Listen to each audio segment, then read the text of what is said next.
नमस्कार dear student. आज की कक्षा में हम बात करेंगे। कल हमने अध्ययन किया था पांडुलिपि चित्रण, पश्चिमी भारतीय शैली के बारे में जिक्र किया था। तो मैं आशा करता हूं कि आपको अच्छी तरीके से समझ में आ गया होगा। अगर आज हमारा क्वेश्चन है, पश्चिमी भारतीय शैली किसे कहते हैं। हमने पढ़ा है ना, पांडुलिपि के बाद पश्चिमी भारतीय शैली और पाल शैली का अध्ययन हम करते हैं, जो कि जैन धर्म से संबंधित है, दोनों ही शैलियाँ। तो आज हम अध्ययन करेंगे पश्चिमी भारतीय शैली किसे कहते हैं, इनके चित्रों की विशेषता बताओ। इनकी विशेषता भी है कुछ, तो उसके बारे में अध्ययन करते हैं। ध्यान रखिएगा, पश्चिमी शैली का क्वेश्चन कन्फर्म रूप से वार्षिक परीक्षा में आपको देखने को मिलेगा। पश्चिमी शैली का मुख्य स्थान कौन सा है, पश्चिमी शैली किसे कहते हैं, पश्चिमी शैली किस धर्म से संबंधित है, या फिर कोई किसी चित्रकार या ग्रंथ का नाम आपको पूछेगा। और छोटे अति लघुत्मक प्रकार के क्वेश्चन यहाँ से आएंगे। तो चलिए बात करते हैं हम। भारत के पश्चिमी भाग में जो चित्र पाए गए हैं उसमें पश्चिमी शैली के नाम से जाना जाता है। ये तो हो गई इसकी डेफिनेशन। यानी हमारे भारत के, आप अनुमान लगाइए कि हमारे भारत का पश्चिमी राज्य कौन सा है। तो आपको पता चलेगा कि गुजरात हमारा पश्चिमी राज्य है। और गुजरात प्रदेश में मध्यकाल के दौरान जो चित्र पाए गए हैं वो चित्र पश्चिमी शैली के माने जाते हैं।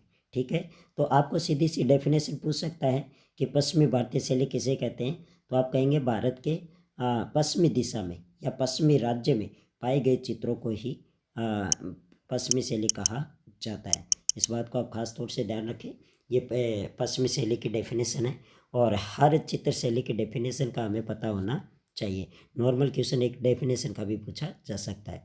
पश्चिमी भारतीय शैली मुख्य रूप से गुजरात, ये देखिए कितना बढ़िया काम है। मुख्य रूप से महत्वपूर्ण इसका केंद्र जो है गुजरात को माना जाता है, प्रसिद्ध केंद्र माना जाता था। साथ ही राजस्थान का दक्षिणी भाग, देखिए आप अनुमान लगाइए कि हमारा जो राजस्थान प्रदेश है उसके जो दक्षिणी राजस्थान है हमारा, जैसे उदयपुर है, उदयपुर की सीमा जो है गुजरात से लगती है, इसीलिए राजस्थान का दक्षिणी भाग हो गया।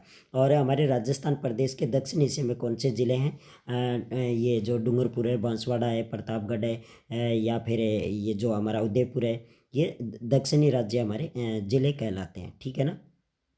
साथ ही राजस्थान का दक्षिणी भाग और मध्य भारत का पश्चिमी भाग, हमारे मध्य भारत का पश्चिमी भाग जो है जैन शैली के चित्रों के स्थान माने जाते हैं। तो पश्चिमी शैली के मुख्य केंद्र कौन कौन से हैं इस प्रकार के, या फिर पश्चिमी शैली के चित्र कहाँ कहाँ से पाए गए, इस प्रकार का क्वेश्चन आपके सामने हो सकता है। या फिर पश्चिमी शैली का मुख्य केंद्र कौन सा है, तो गुजरात कहेंगे आप। और राजस्थान का दक्षिणी भाग के हमारे जो ज़िले हैं वहाँ से भी कुछ चित्र पाए गए हैं। और मध्य भारत का पश्चिमी भाग भी इसमें सम्मिलित है। पश्चिमी भारतीय शैली में जैन समुदाय के व्यापारी वर्ग ने, देखिए जैन समुदाय जैन धर्म से माना गया है। और ये जो गुजरात है यहाँ पर आपको पता है कि कांडला पोर्ट है यानी बंदरगाह है, तो ये पहले भी हुआ करता था। और यहाँ पर जैन व्यापारियों का अच्छा व्यापार भी करते थे वो लोग।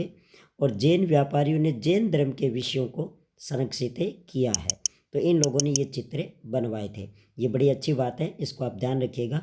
पश्चिमी शैली के का संबंध किस धर्म से है, तो जैन धर्म से कहेंगे। पश्चिमी शैली के चित्रों को संरक्षित करने का कार्य किसने किया, तो जैन समुदाय के व्यापारी वर्ग ने इसको संरक्षित करने का कार्य किया था। ठीक है, आगे बढ़ते हैं हम।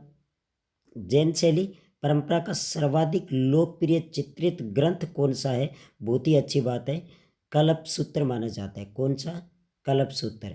यानी जैन शैली के प्रसिद्ध ग्रंथ का नाम बताओ, आपसे पूछा जा सकता है, तो आप कल्पसूत्र को याद रखें। ठीक है, कल्पसूत्र ग्रंथ में जैन धर्म के 24 तीर्थंकरों का, डियर स्टूडेंट, जैन धर्म जो है इसमें 24 तीर्थंकर हुए हैं। प्रथम तीर्थंकर जो है आदिनाथ है और अंतिम 24वें तीर्थंकर जो है महावीर स्वामी माने जाते हैं। तो 24 तीर्थंकरों के जन्म से लेकर निर्वाण तक की, यानी जन्म से लेकर मृत्यु तक की जो घटनाएं हैं, जो उनके द्वारा दिए गए उपदेश है, उस घटनाओं का यहाँ पर उल्लेख पाया जाता है कल्प सूत्र में। क्योंकि तो इस कल्प सूत्र को यहाँ पर बार बार इस शैली में चित्रित किया गया है क्योंकि ये जैन धर्म का है। ठीक है, जैन धर्म के 24 तीर्थंकरों की 5 प्रमुख घटनाओं का उल्लेख किया गया। कल्प सूत्र में जैन धर्म के में 5 प्रमुख घटनाएं मानी जाती है जैन धर्म की, उन घटनाओं को इसमें संरक्षित किया गया है।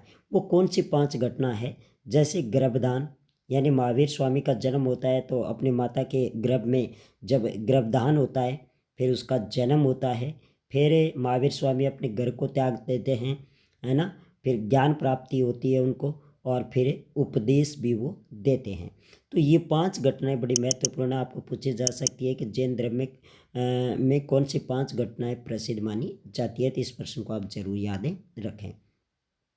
आगे बढ़ते हैं। जैन शैली का लोकप्रिय चित्रित ग्रंथों में कालकाचार्य कथा, कालकाचार्य आपने पुस्तक में पढ़ाई है, एक वो चित्र जो देखा था जिसमें कालका वध कर रही है, और संग्रहणी सूत्र उल्लेखनीय माना जाता है।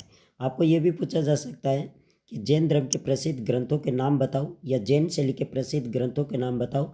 तो आप कालकाचार्य कथा बता सकते हैं, आप कल्प सूत्र बता सकते हैं, आप संग्रहणी सूत्र भी बता सकते हैं।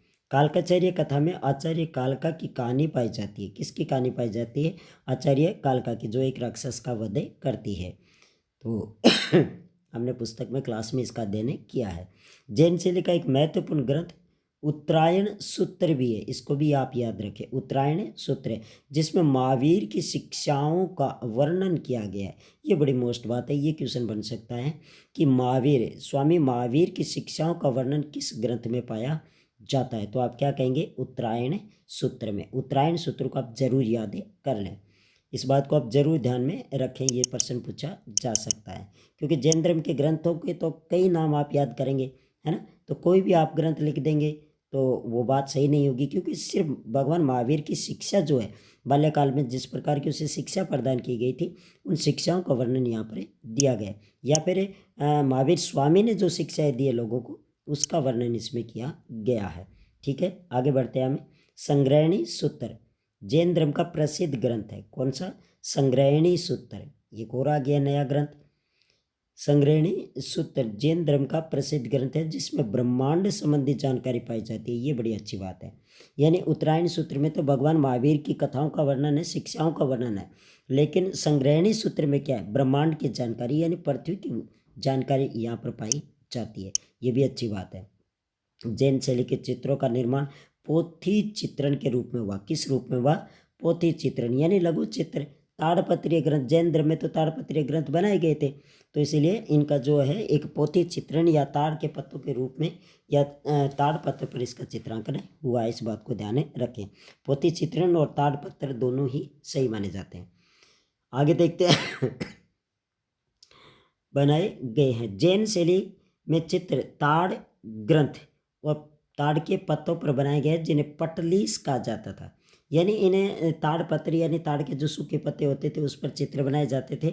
लेकिन अब आप समझते हैं कि इस प्रकार के चित्रों को कैसे सुरक्षित रखा जाता है। तो 2 लकड़ी की पट्टियाँ ली जाती थी और पट्टियों के बीच में इसे सुरक्षित रखा जाता था। वो जो पट्टियाँ थी, उस पट्टियों को क्या कहते हैं? पटलीस कहा जाता है। क्या कहा जाता है? पटलीस कहा जाता है, जिसमें लकड़ी के आवरण का उपयोग किया गया है। विद्यार्थियों, आपको ये बात पूछी जा सकती है कि पटलीस नामक में जो सुरक्षित है, चित्र सुरक्षित रखने का जो स्थान है, उसमें किस प्रकार की लकड़ी का प्रयोग किया, किसका प्रयोग किया गया? तो लकड़ी के आवरण का प्रयोग किया गया। इस बात को आप ध्यान में रखें। आगे हैं। 14वीं शताब्दी में कागज के आने से पहले प्रारंभिक जैन चित्रकला परंपरागत रूप से ताड़ के पत्तों पर बनाई गई थी। हाँ, ये अच्छी बात है भविष्य में और इतिहास की दृष्टि से भी, कि हमारे भारत देश में कागज़ कब आया था। तो 14वीं शताब्दी में हमारे भारत देश में कागज़ आया था। और कागज़ आने से पहले की जो घटनाएं हैं, वो ताड़पत्रीय ग्रंथों पर उल्लेख की जाती थी। चाहे वो फिर चित्र हो, चाहे फिर किसी ग्रंथ का निर्माण किया गया हो, रचित किया गया हो, उस सब ताड़ के पत्तों पर लिखे गए थे। 14वीं शताब्दी के बाद जब कागज़ का आगमन हो गया, फिर इसी कागज़ों पर उतारा गया था। ठीक है, आगे देखते हैं हम। जैन शैली के चित्रों की विशेषता, ये बड़ी अच्छी बात है। आपको पूछ लेगा जैन शैली या पश्चिमी शैली के चित्रों की कोई 5 विशेषता बताओ, कोई 2 विशेषता बताओ, इस प्रकार का क्वेश्चन होगा। जैन शैली के चित्रों की विशेषता, इसमें चमकदार रंगों का प्रयोग किया गया है। किस प्रकार के? चमकदार रंगों को। देखिए यहाँ से प्रश्न ये भी उठा सकता है कि जैन शैली के चित्रों की रंग योजना बताओ। रंग योजना यानी किस प्रकार के रंगों का प्रयोग किया गया है। तो चमकदार रंगों का प्रयोग किया गया है जिसमें संयोजन और सरल भाषा का विकास हुआ है, यानी बहुत ही सरल संयोजन यानी चित्रों का जो तालमेल है वो इनके चित्रों में पाया जाता है। अधिकांश क्षेत्र में विभिन्न घटनाओं को समायोजित किया गया है, यानी जैन धर्म की विभिन्न जो घटनाएं थे उसको समायोजित किया गया है। कपड़े के अलंकरण का प्रभाव स्पष्ट रूप से देखा जा सकता है, यानी कपड़े पर भी यहाँ पर इस समय चित्र बनाए जाते थे। चित्रों के संयोजन में पतली लहरदार रेखाओं का प्रबल प्रभाव है। कौन सी रेखा है, किस प्रकार की रेखा है? पतली लहरदार रेखाओं का चित्रकारों ने प्रयोग किया है। चेहरों को 3 आयामों में बनाया गया। चेहरा जो है त्रिआयामी है। देखिए चेहरे का जो पूरा हमें, जैसे अब आपको मेरा चेहरा दिख रहा है, ये चेहरा द्विआयामी है, लेकिन जब मेरा चेहरा आधा ही दिखाई देगा, इतना सा दिखाई देगा, तो ये एक चश्मे, और फिर थोड़ा सा और ज़्यादा दिख जाए तो ये 1.5 चश्म चेहरा हो जाएगा यहाँ पर, और फिर द्विआयामी या त्रिआयामी इस प्रकार के चेहरों का प्रयोग यहाँ पर किया गया है। चेहरों को 3 आयामों में बनाया गया है। वास्तुशिल्प में सल्तनत कालीन गुंबद, नुकीले मेहराबों का चित्रण भी यहाँ पर हुआ है। वास्तुशिल्प यानी भवनों का चित्रण किस प्रकार से हुआ है जैन शैली में? तो नुकीले मेहराब यानी तीखे जो ऊपर मेहराब होते हैं, जो छत होता है, तो उसका निर्माण यहाँ पर किया गया है। गुजरात, मांडू, जौनपुर और पाटन के क्षेत्रों में सल्तनती राजनीतिक उपस्थिति को दर्शाते हैं, यानी मांडू जो हमारे दक्षिणी भारत का स्थान है, जौनपुर है, पाटन है, यहाँ पर भी ये चित्र पाए, जैन धर्म के चित्र पाए गए हैं।